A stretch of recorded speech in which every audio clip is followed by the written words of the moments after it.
Então, gente, vamos começar o nosso estudo de hoje.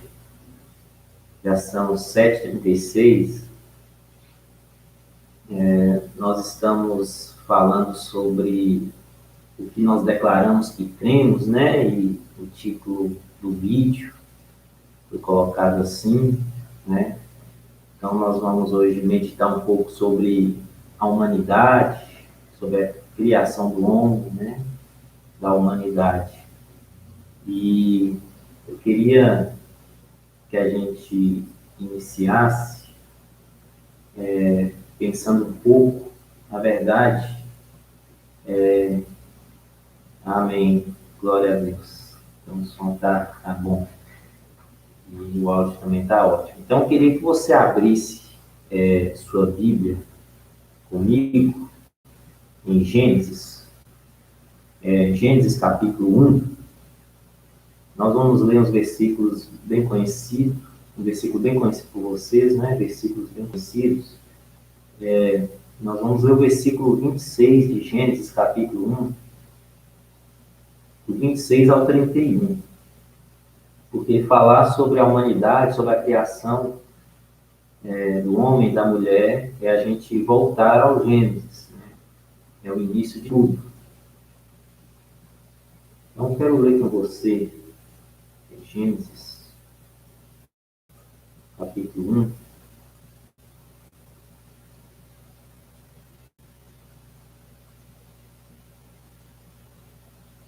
Eu achei que eu já tinha aqui fácil.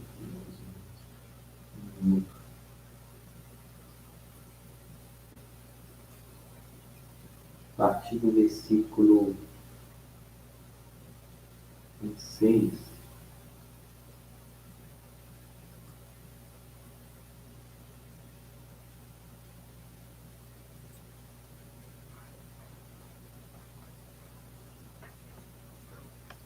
Então disse Deus: façamos o homem à nossa imagem, conforme a nossa semelhança. Domine ele sobre os peixes do mar, sobre as aves do céu, sobre os animais grandes de toda a terra e sobre todos os pequenos animais que se movem rente ao chão. Criou Deus o homem à sua imagem, a imagem de Deus o criou, homem e mulher os criou. Deus os abençoou e lhes disse: sejam férteis e multipliquem-se, encham e subjuguem a terra, dominem sobre os peixes do mar, sobre as aves do céu e sobre todos os animais que se movem pela terra. Disse Deus: eis que lhes dou todas as plantas que nascem em toda a terra e produzem sementes, e todas as árvores que dão frutos com sementes. Elas servirão de alimento para vocês. E dou todos os vegetais como alimento a tudo que tem em si fôlego de vida, a todos os grandes animais da terra, a todas as aves do céu, e a todas as criaturas que se movem rente ao chão. E assim se foi. E Deus viu que tudo o que havia feito e tudo havia ficado muito bom. Passaram-se tarde e manhã. Esse foi o 6º dia. Amém. Quero orar com você nesse momento. Vamos orar. Pai amado, Deus querido, nós queremos te agradecer pela tua palavra que foi lida. Queremos te pedir, ó Deus, que o teu Santo Espírito continue a falar conosco. Que você possa iluminar nossa mente diante daquilo que vamos meditar e vamos estudar nessa noite, para que nós sejamos edificados pela tua palavra, Deus. Se houver algo que o Senhor queira dizer ao nosso coração, que o Senhor possa dizer, fique à vontade em nosso meio, que o Santo Espírito possa nos conduzir em todo esse momento aqui, Pai. Nós oramos, ó Deus, gratos por esse momento, em nome de Jesus. Amém. Muito bem. A partir dessa leitura que nós temos em Gênesis, eu queria saber o que você entende sobre a imagem e semelhança de Deus. Quando no Gênesis diz que o homem foi feito à imagem e semelhança de Deus, eu queria que você colocasse aí no comentário aí, de forma sucinta, o que você entende sobre a imagem e semelhança de Deus, para a gente começar a nossa reflexão de hoje, né? Meditando sobre essa passagem, né, nós vamos ver que Deus, ao criar o homem, ele coloca aquilo que a Bíblia chama de imagem e semelhança, né? E o que seria isso, então? O que seria imagem e semelhança de Deus, né? Há, pelo menos na teologia, três concepções sobre o que seria imagem e semelhança de Deus, né? A primeira concepção que nós temos na teologia seria a concepção essencial. Então, o que seria isso? A imagem e semelhança de Deus no texto bíblico estaria fazendo menção, segundo um grupo de teólogos, menção à física, à imagem física e corporal do homem, né? Isso aí foi no início, quando surgiu, então, a reflexão sobre o que seria imagem e semelhança de Deus que o homem tem, né? Mais tarde, essa ideia ela começou a se desenvolver. E aí ela chegou a um ponto em que essa imagem e semelhança de Deus fazia menção à qualidade espiritual, né? À qualidade psicológica do homem, da natureza humana, né? É algo que faltava-se para a razão do homem, no primeiro momento. Então, essa concepção essencial, ela trataria desse aspecto do homem. Depois, se desenvolveu também a concepção relacional. Então, essa imagem e semelhança do homem estaria fazendo menção à imagem relacional do homem com Deus. Então, tinha a ver com o relacionamento que o homem experimentaria com Deus, né? Então, ao manifestar essa imagem e semelhança de Deus, os homens, então, teriam eles seriam homens que se relacionam, que vivenciam relacionamentos com Deus e também com o próximo. Então, essa seria também uma segunda ideia do que seria imagem e semelhança de Deus no homem. A terceira concepção seria uma concepção funcional. Então, o que seria isso? Seria que a imagem de Deus ela não é constituída no homem. Essa imagem de Deus no homem ela não é constituída do indivíduo, né? Não é algo da razão, do psicológico do homem. Não tem a ver com a sua essência, né? A ideia de essencial, mas e também não teria a ver com a ideia de experiência, uma ideia relacional. Não seria isso. Seria a ideia de que o homem, essa imagem consiste em algo que o homem faz. Por isso, funcional, né? Traria a ideia de uma função humana, né? E aí é mais ligado à menção do homem como é mais mencionado na questão da criação, no domínio do homem sobre a criação. No texto que nós lemos, Deus vai dizer isso, né? Então, que domine sobre. Então, aquele grupo de teólogos que entendeu que essa imagem de Deus no homem estava ligado à função, defendem essa ideia a partir desse texto, por exemplo, de alguns outros textos, né?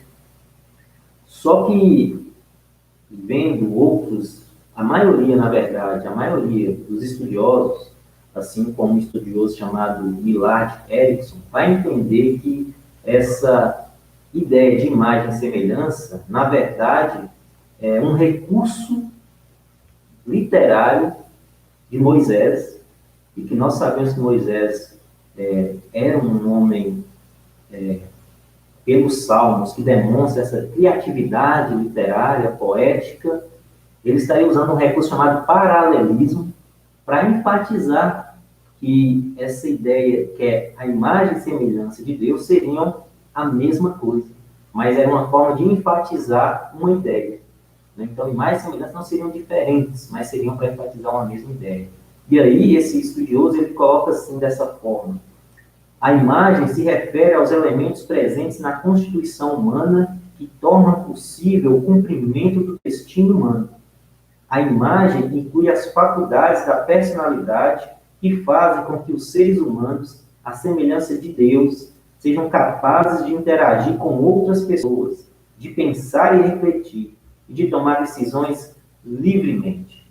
Então, a ideia principal de imagem e semelhança de Deus é essa: do homem no seu caráter, na sua essência, né?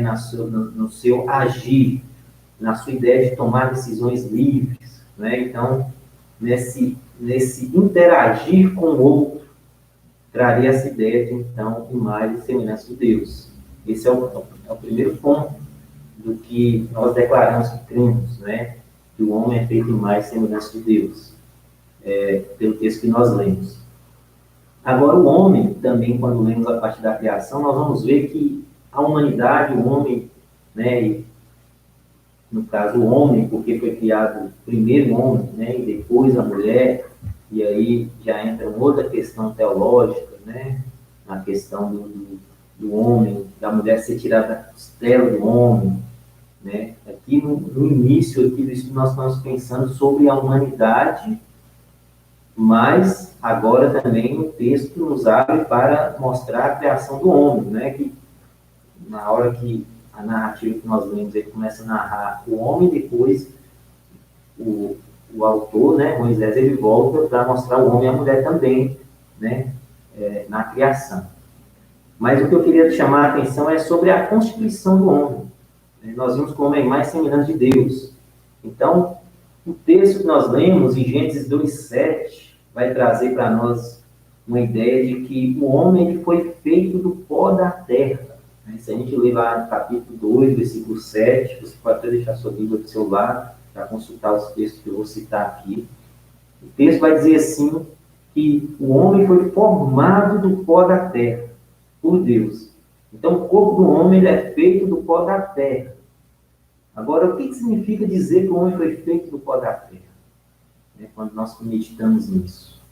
Gênesis 3:19 também vai mencionar que o homem foi feito do pó da terra e do pó, e ao pó ele vai retornar, né? Então, o que nos traz, então, essa ideia? O que seria esse pó da terra?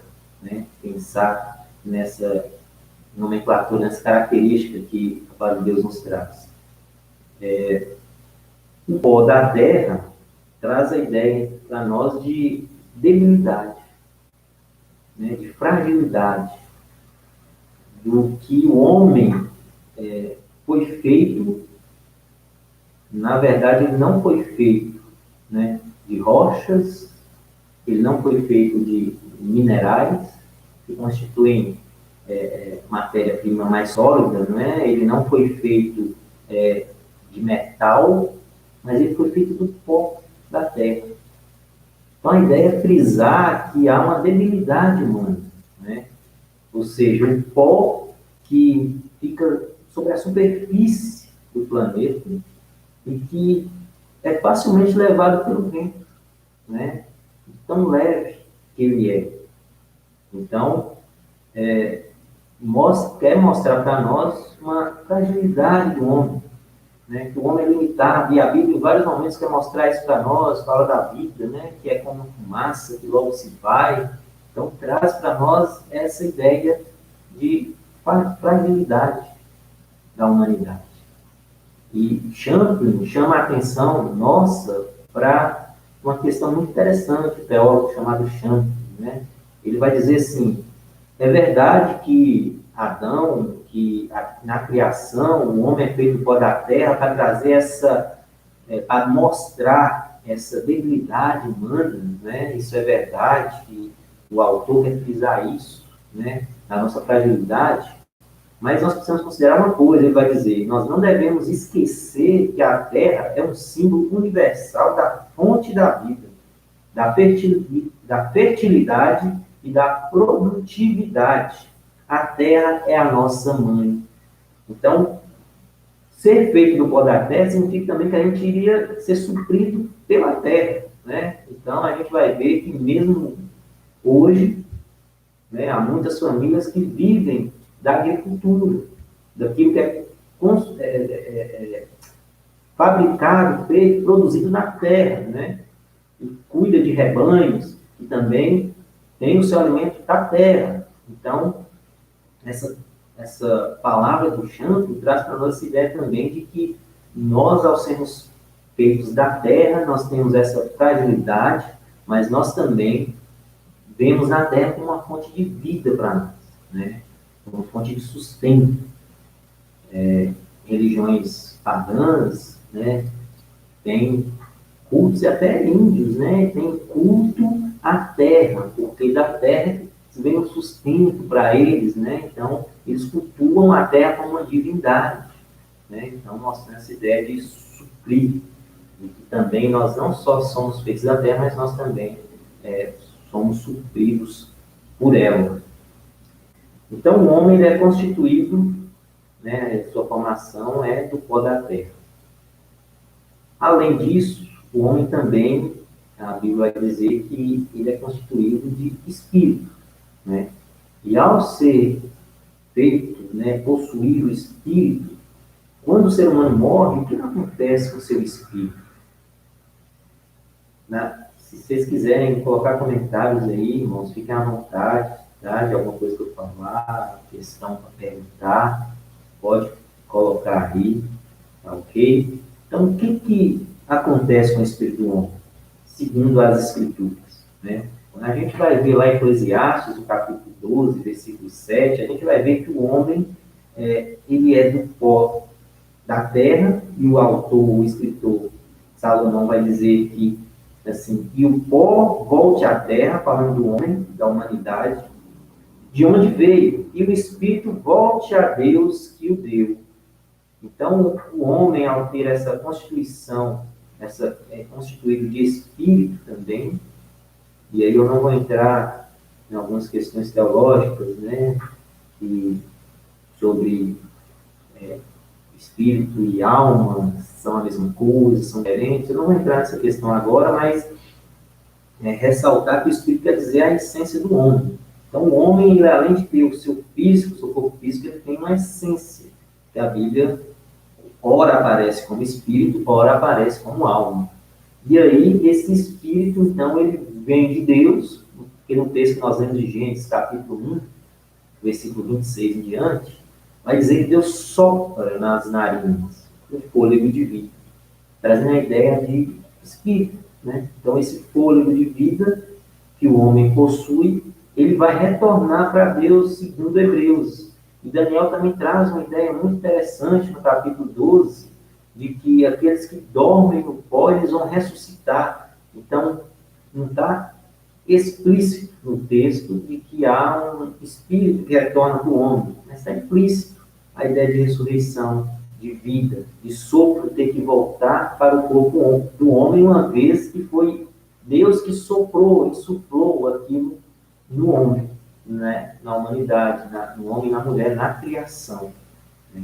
Então, pensar sobre o espírito voltar para Deus também é algo que nós cremos que acontece, né? Quando o homem morre, né, ele é sepultado e o seu espírito, então, ele retorna para Deus.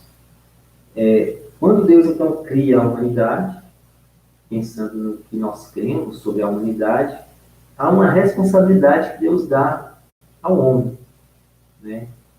E na prática, como seria isso? Pensando com a gente.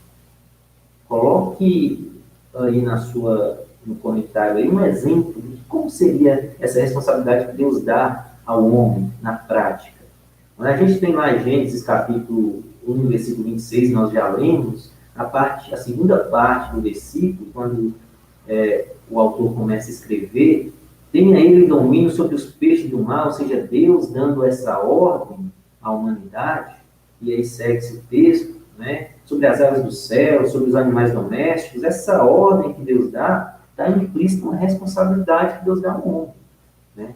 Então, pensar nessa responsabilidade que Deus dá ao homem de cuidar da criação, a gente pode pensar na prática sobre a pescaria que acontece fora de época.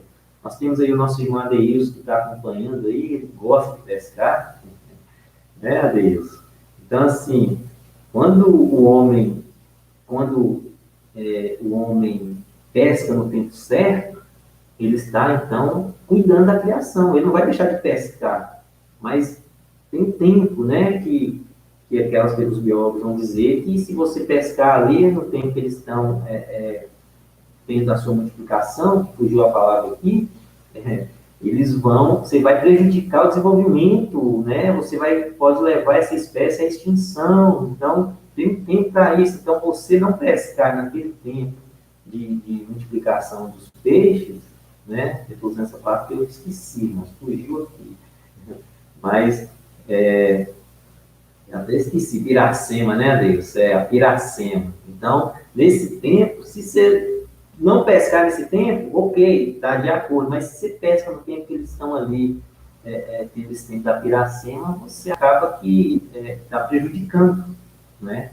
Está prejudicando o dominar, o cuidar, o preservar a criação, que é o que Deus quer, né? Que a gente desenvolva ela, que a gente guarde ela. Então, isso é responsabilidade do homem. Se a gente for olhar Salmo 8, versículos 6 e 8, também vai trazer essa mesma ideia. Parece que o escritor do Salmo estava pensando em Gênesis. Se você puder, dar uma olhada lá depois, né? O Salmo 8, versículos 6 a 8. Então, ele vai dizer que essa criação foi concedida ao homem, né? E aí, se a gente for pensar em Deuteronômio também, no capítulo 22, versículos 6 e 7, vai falar sobre preservar a natureza. Ou seja, se você está andando ali e você vê um ninho com a mãe, os filhotes nesse ninho, ou a mãe e ovos nesse ninho, e se você pegar, você deve pegar somente os ovos, né? Você deve deixar a mãe voar, deixar ela libertar, o que isso vai dizer, deixar ela livre, ou seja, deixar ela voar e consoma aquilo que ficou, né, para o seu alimento. Fazendo isso, você está preservando, e o texto vai dizer assim, você vai ter longa vida, ou seja, você está cuidando da sua própria saúde, né? Você vai ter seu alimento e a mãe vai ter a água, né? Vai ter, sempre deixar um alimento para você. Então, tudo faz parte da nossa responsabilidade. Hoje a gente pode olhar na nossa sociedade e muitas das coisas que acontecem, né, vem por uma falta de responsabilidade nossa, né, de às vezes faltar recursos naturais, né. Olha a realidade nossa de Teófilo Otoni, né, o Rio Todos os Santos, né, um rio totalmente poluído hoje. No passado dizia-se que as pessoas lavavam roupas no rio, né, nesse rio. Então, hoje, por quê? Porque nós não cuidamos, né? Eu falo nós assim, de forma geral, né? Os moradores, cidadãos da cidade, cuidar do rio. Então, Deus, ao criar o homem, colocar o homem para dominar, Deus está colocando o homem numa posição intermediária, né? Ele está aqui, ele está numa posição intermediária entre os céus e a terra, entre o Criador e a criação, e o homem é responsável por fazer essa intermediação. Deus colocou ele nessa responsabilidade. Em algum momento, o texto bíblico vai dizer que coroou o homem de glória e de honra, né? Eu acredito que foi Salmo 8, mas em um momento vai dizer isso. Então, tudo isso faz parte da responsabilidade do homem, de cuidar, de criar. Pois é, já foi um rio navegável, né? Segundo Adeilson. Então, hoje é uma tristeza. E pensando sobre essa questão da nossa criação, de como a humanidade foi criada, né? E pensando na responsabilidade que Deus deu à humanidade de cuidar, de zelar, né? Essa ideia de domínio, a gente pode, então, a partir disso, pensar qual que é o objetivo principal da humanidade. Qual que seria o objetivo principal da humanidade? O que vocês pensam? Eu acho interessante o Salmo 73, versículo 25 e 26, quando o salmista diz assim: a quem tem nos céus senão a ti, e na terra nada mais desejo além de estar junto a ti. O meu corpo e o meu coração poderá fraquejar, mas Deus é a força do meu coração e a minha herança para sempre. Qual é o objetivo principal da humanidade? O homem, segundo o nosso conhecimento bíblico, né, na nossa declaração de fé, em batistas, né, é que o homem foi criado para a glória de Deus, ele foi criado para glorificar a Deus, para ter comunhão com Deus para sempre, né, para ter comunhão com Deus constante. E aí, se a gente for pensar no que o salmista declara, né, que o meu corpo pode fraquejar, o meu coração pode fraquejar, mas a minha força está no Senhor, mas a minha herança é o Senhor para sempre. O salmista vai dizer assim: eu desejo estar com o Senhor. Então, o pensamento dele é todo voltado para o Senhor. Né? Em outro momento, o apóstolo Paulo vai dizer, em 1 Coríntios 10, 31, né? Que quer você coma, quer você beba, faça qualquer outra coisa, faça tudo para a glória de Deus. Né? Então, glorificar a Deus com a nossa vida. A humanidade tem que glorificar a Deus com a sua vida. E glorificar a Deus é amar a Deus. Glorificar a Deus é conhecer a Deus, é buscar estar em comunhão com Ele. Né? Isso tudo faz parte. Saber que temos um Criador, alguém que nos criou com esse propósito de cumprir a sua vontade divina. Então, quando olhamos, né, desses textos, quando Romanos 11:36 vai declarar que é por causa dele, é por meio dele, é para ele todas as coisas, a ele seja a glória para sempre, amém. Traz para nós essa ideia que o objetivo principal nosso, da humanidade, é glorificar a Deus. É ter atitudes que exaltam a Deus, que demonstram quem é o nosso Criador. Né? É fascinante, é maravilhoso a palavra de Deus, quando Deus diz, por meio do profeta Jeremias, no capítulo 9. Ele vai dizer assim, no versículo 23 e 24, ó, assim diz o Senhor, não se glorie o sábio em sua sabedoria, e nem o forte em sua força, nem o rico em sua riqueza, mas quem se gloriar, glorie-se nisto, em compreender e conhecer, pois eu sou o Senhor, e age com lealdade, com justiça e com retidão sobre a terra, pois é dessas coisas que me agrado, declara o Senhor. Então, o que Deus tem prazer é na comunhão dele conosco, é entender qual é a vontade dele para nós, é conhecer, ou seja, ter um relacionamento com ele. Deus vinha sempre se encontrar com Adão e Eva no jardim do Éden. A narrativa bíblica vai dizer isso. Ele sempre aparecia para tomar aquele chá da tarde, né? Para tomar aquele cafezinho, aquele lanche, né? Com Adão. Então, assim, Deus tinha prazer em estar com ele, com o homem, com a mulher, relacionamento. Então, isso demonstra que a importância que Deus tem para nós na criação, né? Que Deus tem para a criação. Deus criou a gente com esse propósito. Né? Miqueias expressa isso muito bem no capítulo 6, versículo 8, quando Deus diz assim, através da boca do profeta, ele mostrou a você, ó homem, a humanidade, o que é bom e o que o Senhor exige. Pratique a justiça, ame a fidelidade a Ele, amar a sua palavra. Né? Jesus vai dizer em outro momento, em João capítulo 14, versículo 23, né? Aquele que ama a minha palavra, aquele que me ama, na verdade, obedece a minha palavra. Meu Pai o amará, e nós viremos e faremos morada nele. Então, essa ideia de morada, de habitação, de fazer presente, comunhão, a partir do que eles colocam como amar os seus mandamentos, obedecer, né? Amá-lo, obedecendo os seus mandamentos. Então, o Pai o ama. Então, há uma comunhão que Deus deseja com os homens, né? Com a humanidade, uma comunhão que Deus deseja, porque ele foi criado para isso. Né? O nosso próximo estudo vai falar sobre o pecado. Então, quando o pecado entra no mundo, essa comunhão ela é rompida. Né? Essa comunhão ela é rompida. Mas o propósito de Deus para nós é isso. E a Bíblia vai mostrar para nós que o homem ele tem capacidade, né, de entender a verdade revelada. Então, como pessoa, como um ser pessoal, um ser espiritual, né? O homem tem essa capacidade de perceber, de compreender, ainda que em parte, a revelação de Deus. Então, toda e qualquer decisão do homem para Deus é possível por conta disso, por causa da imagem que Deus colocou no homem. Que ainda que há o pecado, né? Essa imagem ela está então corrompida, né?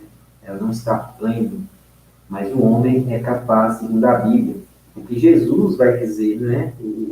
O Evangelho de João vai dizer, a partir do capítulo 1, a partir do versículo 4, né, vai dizer que Jesus veio para os seus, mas os seus não receberam, né? Então, vai dizer que Jesus era a luz que iluminava os homens, né? Mas que eles não reconheceram Jesus. Então, havia essa ideia de que Jesus, e aí nós vamos ver, né, que os discípulos creram, muitos creram, mas muitos outros não creram. E João capítulo vai dizer que aqueles que o receberam e creram no seu nome, deu o direito de ser filhos de Deus. Então, houve aqueles que receberam, que creram em Jesus, que entenderam, que compreenderam a mensagem que Deus estava dizendo. Ou seja, a humanidade tem essa condição. Isso nos remete à nossa insistência em levar a palavra de Deus às pessoas, a palavra evangelho às pessoas, né?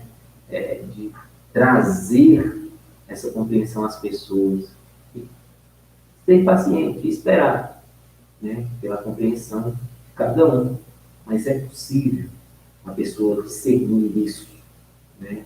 Jesus, o Evangelho de João vai trazer essa ideia. Eu, quando eu ouvi a palavra de Deus, em vários momentos eu deixei de lado, mas houve um momento em que eu abracei. Eu ouvi e abracei.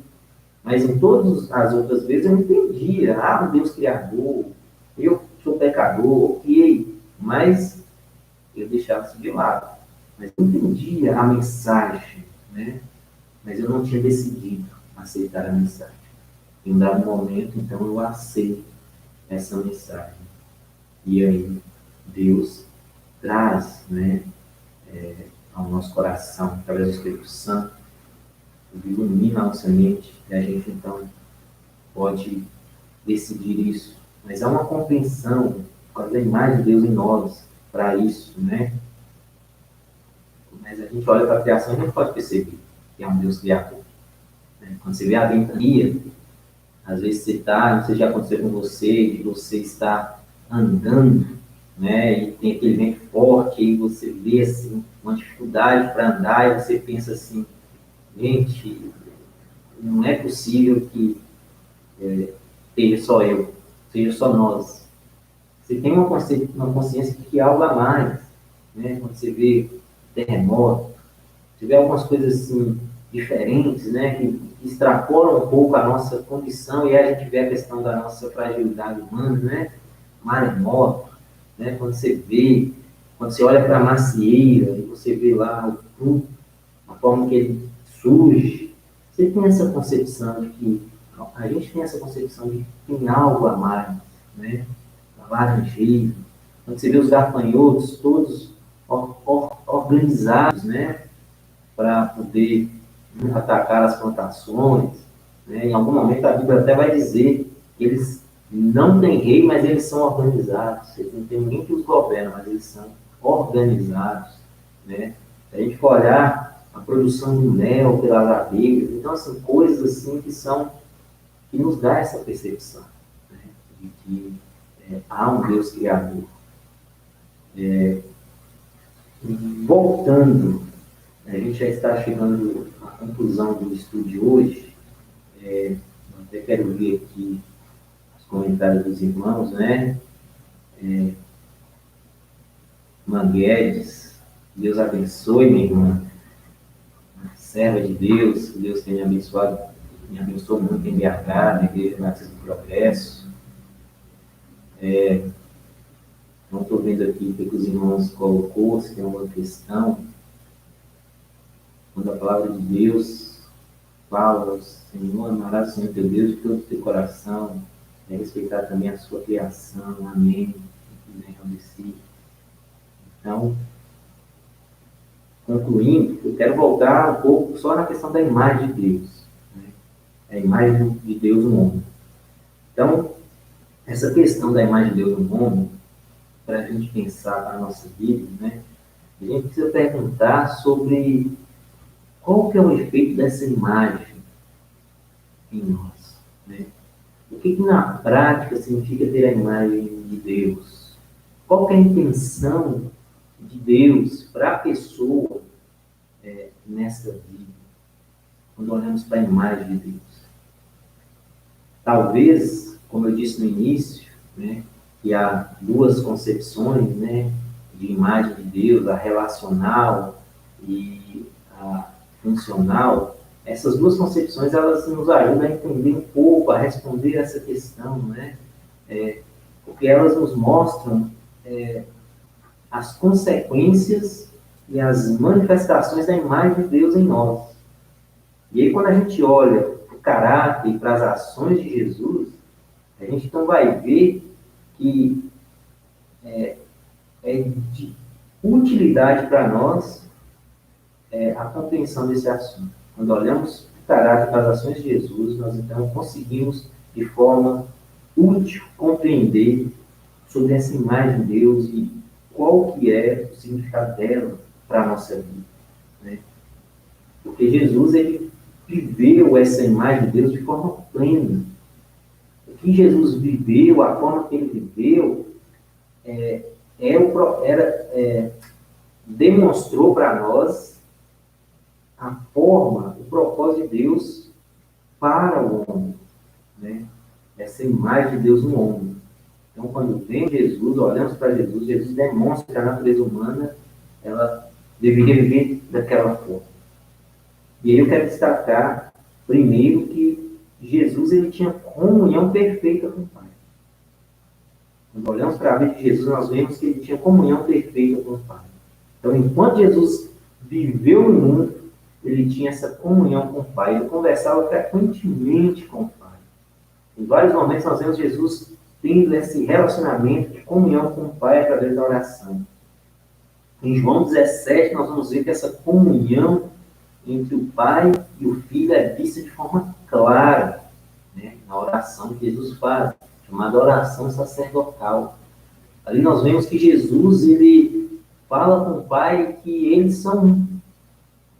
Nós vamos ver que em um dado momento da oração de Jesus, ele vai falar que ele tinha glorificado o Pai, que ele ainda iria glorificar o Pai.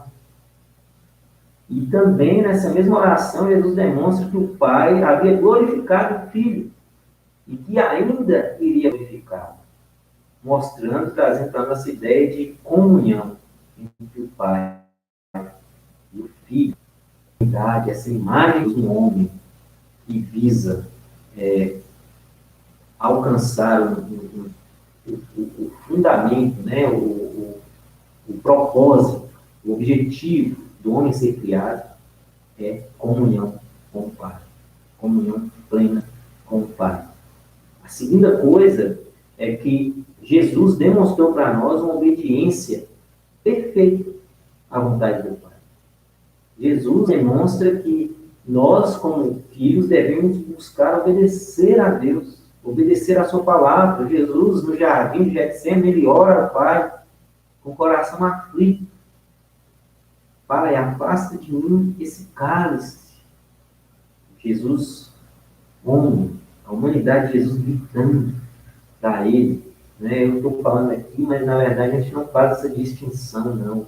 Jesus era totalmente homem, nós estudamos isso em outro momento. Jesus era totalmente Deus. E essas duas humanidades, essas duas naturezas de Jesus, elas meio que são interligadas, né? Elas agem de uma forma assim, meio misteriosa para nós, mas Jesus em todo tempo ele é Deus e homem. Mas em Jesus ele sente essa aflição no coração de homem, né?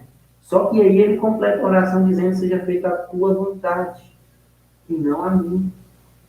Né? Então, Jesus demonstra a obediência à vontade do Pai. Seja a sua, Pai, não a minha. Então, na verdade, quando a gente vai ver, todo o ministério de Jesus é sempre sobre a vontade do Pai. Ele está sempre debaixo da vontade do Pai. Né?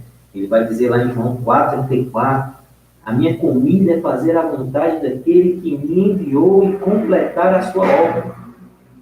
Depois Jesus vai dizer, não procuro a minha vontade, mas a vontade daquele que me enviou. No capítulo 5 de João, versículo 30. Em outro momento, Jesus vai dizer assim, pois desci do céu não para fazer a minha vontade, mas daquele que me enviou. João capítulo 6, versículo 38. Então, o que Jesus nos ensina é que a gente deve buscar fazer a vontade de Deus, porque nós somos criados para isso, para obedecermos à vontade de Deus, para buscar entendermos a vontade de Deus. Deus disse, fez que eu li, né, através de Jeremias, que Ele quer ser compreendido, e nós podemos compreendê-lo através da sua palavra. Ele quer que nós o conheçamos, e nós vamos conhecendo a Deus através da sua palavra. E aí nós somos orientados a ter um relacionamento com Deus, a ter comunhão com Ele, a sermos obedientes, né? E por último, em terceiro lugar, Jesus sempre demonstrou um profundo amor pelo ser humano.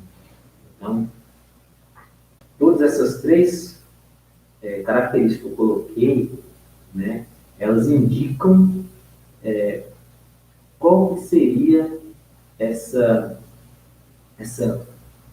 perfeição da nossa humanidade, da humanidade diante de Deus, né? Qual que foi o propósito de Deus de criar a humanidade?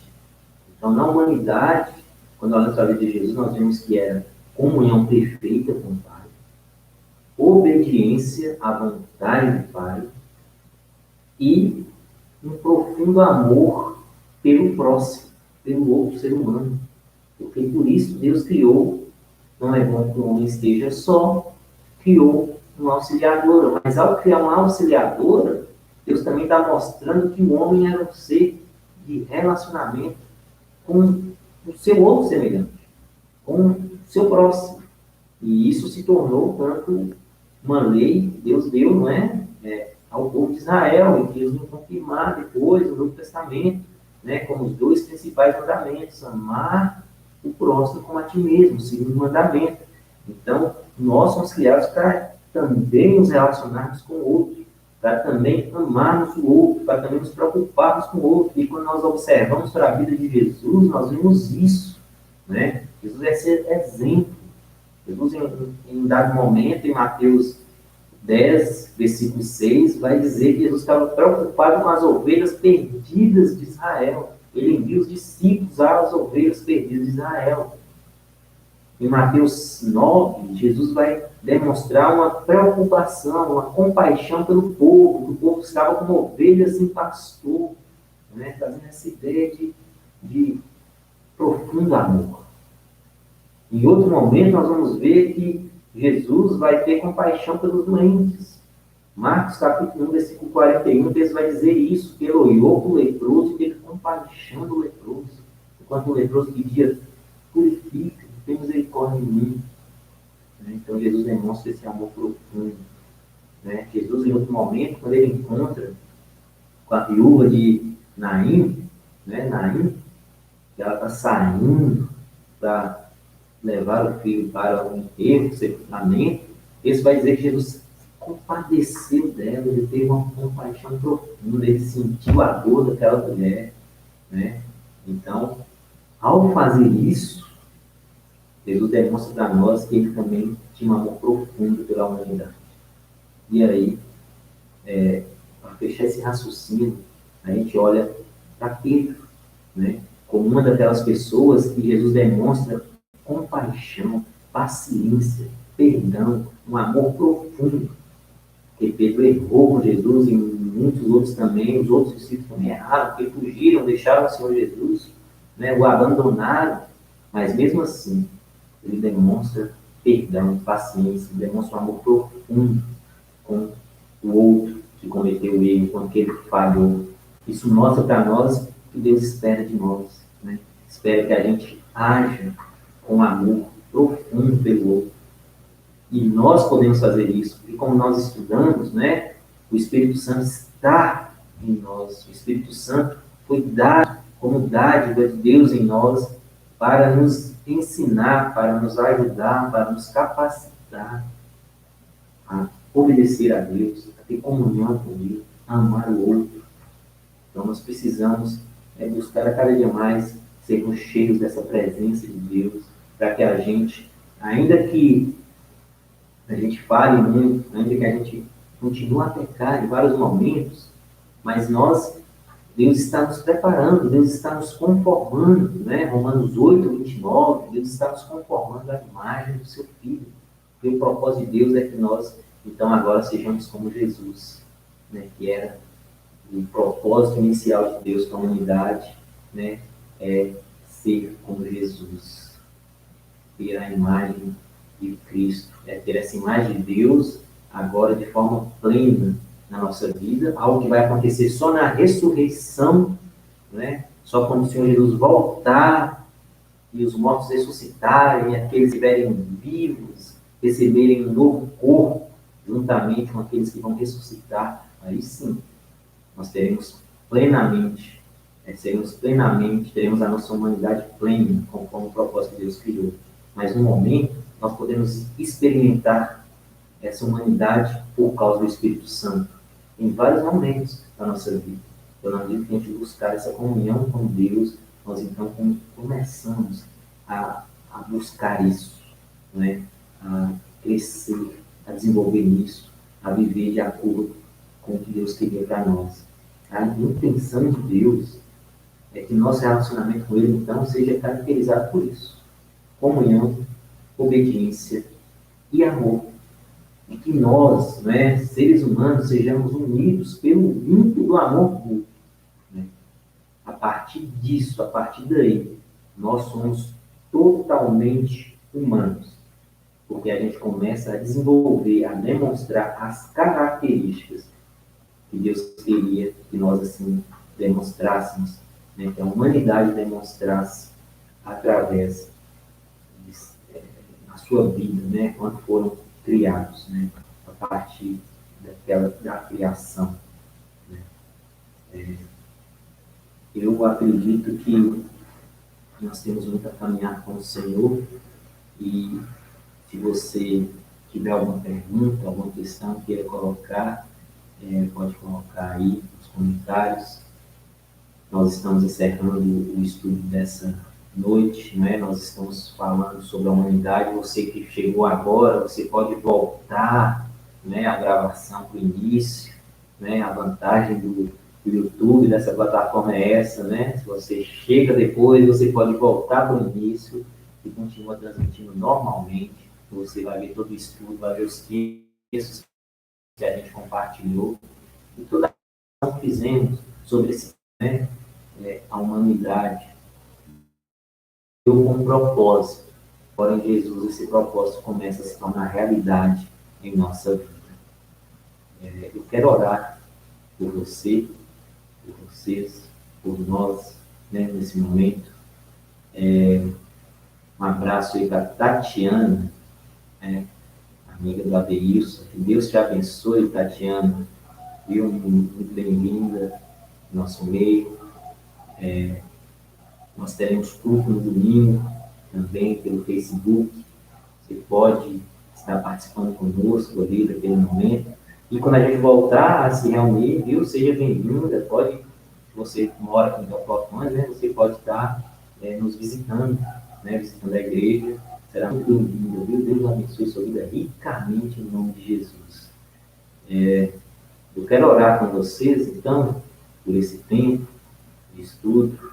Deus continue abençoando a vida de cada um de vocês, viu? Adriana, Marilene, Adilson, Aldeci, Manguedes, que esteve aqui, pastor André, que também esteve aqui conosco, não sei se ainda está, e os demais irmãos que não comentaram, mas que estão acompanhando aí, né, o nosso estudo de hoje. Deus abençoe ricamente a vida de cada um de vocês.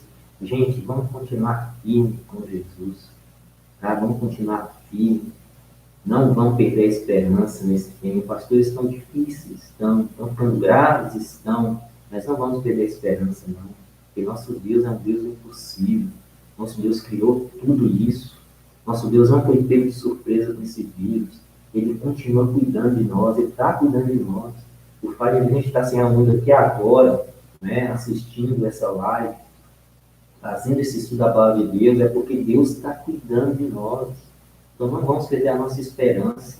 Vamos continuar firmes. Deus, o Senhor Jesus falou que essas coisas iriam acontecer mesmo. Mas o que nós temos que nos preocupar é com o nosso espírito.